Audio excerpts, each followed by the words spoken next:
Existe una amplia clasificación de virus según sus características. El COVID-19 entra dentro de la clasificación de coronavirus, por lo tanto voy a empezar explicando acerca de las características esenciales del coronavirus. Tiene proteínas, como cualquier otro virus, las podemos ver en naranja y en amarillo, pero una que sobresale y lo diferencia de los demás tipos de virus es la proteína Spike, que podemos ver en rojo. Visto este virus desde otra perspectiva, podemos observar lo siguiente. La proteína Spike, otro tipo de proteínas, una membrana lipídica, que básicamente son lípidos que ayudan a la protección y a darle estructura al virus, una cáspide, que es lo verde, que protege a la información o el código genómico del virus, conocido como ARN o RNA en inglés. Esto es algo que diferencia bastante. Otra característica principal de los coronavirus es que su información está guardada en una sola cadena y estas cadenas son bastante largas a diferencia de otros tipos de virus. Algo muy bueno es que toda esta secuencia que nos permite conocer la esencia del virus, cómo funciona, cómo son sus cargas virales, se encuentra ya codificada, la del COVID-19, y la podemos encontrar en el banco de datos, banco de genes, en este link por si la quieren checar. Actualmente se están haciendo muchos estudios con esta información, especialmente en la que codifica a la Spike. Les explicaré después por qué. Bueno, seguramente se estarán preguntando cómo surgieron los coronavirus y cómo llegamos al que actualmente está ocasionando esta pandemia.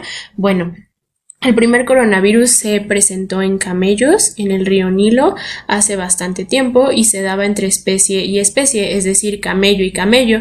Sin embargo, debido a la interacción en el medio en el que nos encontramos, lo cual es totalmente normal, se transmitió a otro tipo de especies debido a mutaciones. ¿A qué me refiero cuando digo mutaciones? Bueno, algo que distingue a los coronavirus es que tienen su información guardada en una sola hebra que conocemos como ARN. El virus lleva un proceso de replicación que consiste en generar copias de este código de información para así tener cargas virales y poder usarlas después. Bueno, este proceso le llamamos transcripción y existe una enzima que se encarga de ver que no hayan errores durante este proceso. Sin embargo, obviamente existen, es decir, imaginemos que esta molécula naranja se junta con una amarilla y la azul con una verde. Sin embargo, debido a cambios aleatorios y la enzima no se da cuenta, el naranja se cambia por un verde. Obviamente la información no va a ser la misma. Algo muy específico que tenemos que tomar en cuenta es dónde se da. No es lo mismo que se dé en un gen que no afecta al grado de enfermedad que propicia el virus a que se dé en un gen que sí lo hace, ¿no? Entonces hay que tener muy en cuenta eso, dónde se hace. Y bueno, empezamos como haciendo una analogía con un árbol.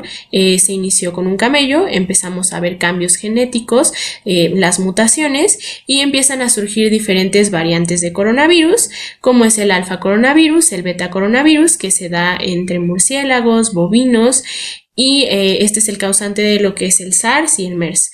El delta coronavirus se da entre aves y el gamma coronavirus en aves y grandes mamíferos. Algo que quiero resaltar aquí, antes de pasar al otro punto, es del origen, que ha habido bastante controversia. Se cree que surgió en un laboratorio y bueno, biológicamente se ha dicho que es normal. Esto se cree porque tiene fragmentos del virus del VIH. Sin embargo, parece ser que esto es normal debido a que si todos los virus proceden de un ancestro casi igual, obviamente sería lógico encontrar fragmentos de otro tipo de virus que es el VIH, ¿no? Debido a estas mutaciones. De igual manera, quiero resaltar que actualmente se sabe que hay dos linajes, dos variantes de este coronavirus aquí en México. En general hay tres. Afortunadamente la tercera no se ha encontrado en México, es el linaje A, el linaje B, y algo muy bueno es que el 99.97 de este código se mantiene igual. muchos se preocupaban acerca de qué pasa con el restante. Bueno, resulta que ese restante se estudió, qué afectaba y como les decía, el dónde es muy importante y resulta que ese dónde no afecta al grado de afección que ocasiona el virus, ¿no? Simplemente es, por ejemplo, la protección del virus o detalles que no afectan en realidad a lo que ocasiona este virus en salud. Por lo tanto, no es un problema, un factor de riesgo al que se le esté atribuyendo.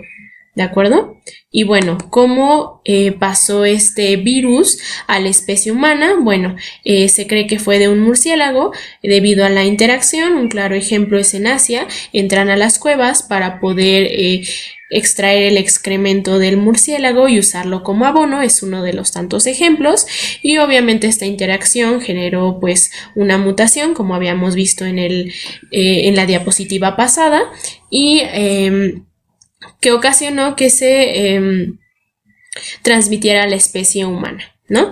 Y algo que me parece muy interesante aquí es que el murciélago, a pesar de que puede contraer 6 variantes de coronavirus, ya tiene inmunidad. ¿Cómo es su inmunidad? Bueno, esta es una membrana celular, tiene lo que es una proteína. Esta proteína lo que genera es que cuando el virus entre no permite su paso y por lo tanto no puede replicar su código genético en la célula y esparcir sus cargas virales. No se puede, se controla desde el inicio y es algo que parece bastante interesante. Incluso se está pensando si se podría hacer alguna terapia de este tipo en el humano, ¿no?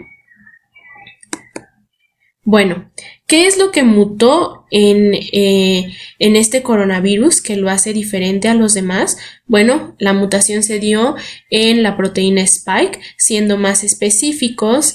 Tiene 5 aminoácidos esta proteína, mutó en 4 y se compone de lo que es la subunidad S1, la S2, todo esto es la proteína Spike y primero actúa la S1. Una vez que actúa la S1 en la célula, actúa la S2 y se junta transmembranalmente en la célula.